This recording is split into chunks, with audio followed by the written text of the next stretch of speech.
I have been fascinated by the classical guitar ever since I was a little child. My uncle was a wedding guitarist. I remember one day I just snuck into his bedroom while he was napping, and I got close to that guitar. He had a red Strat, and I just strummed it with all my might and then just darted out, trying to get away with my life. My father said, son, when I was 13, you have to do something other than school.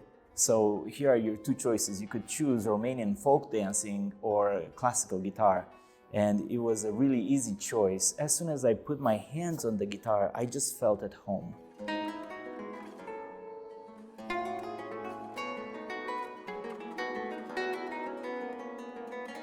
Andres Segovia said that the beauty of the guitar resides in its soft and persuasive voice, and its beauty cannot be equaled by any other instrument. It can make you cry, it can make you laugh, it can make you dance. I mean, things like this.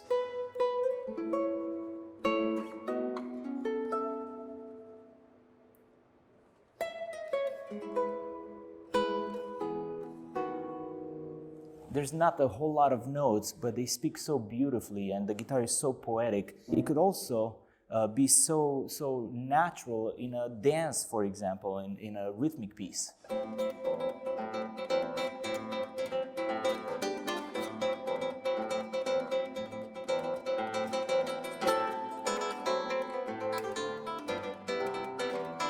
It is just a wonderful instrument to play, and I'm just captivated by it.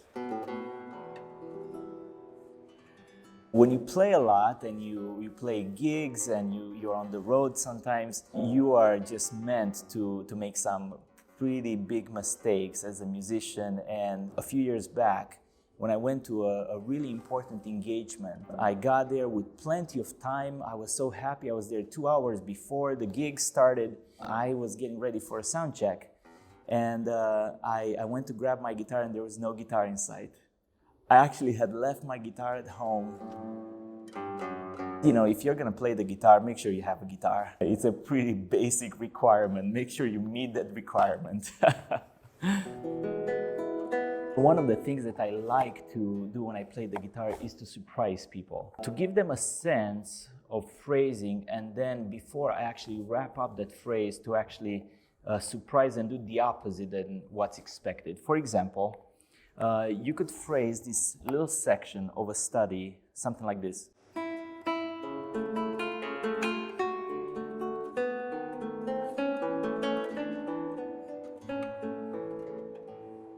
And that's a perfectly valid way to play this. But there are so many options on the way we could finger this, and certain notes can be played in different positions with a completely different mood. So rather than making a crescendo on that melodic line, when people expect the highest point of the crescendo, you could actually surprise them by playing that note very softly and very introspectively, and allow the audience to kind of lean forward and breathe with you.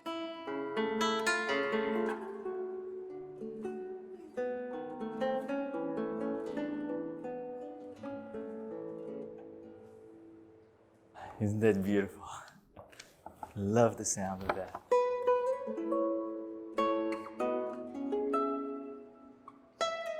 My goal is to get you to play actual repertoire pieces in a very short period of time so that you would enjoy the beauty of this instrument in the context of actual pieces that you would play.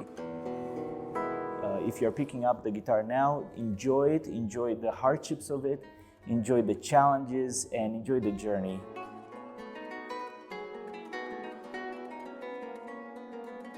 And if you're ready to begin your journey, I, Tavi Jinariu, would love to help you along the way. Welcome to EliteGuitarist.com, where I'll teach you how to play the classical guitar step by step.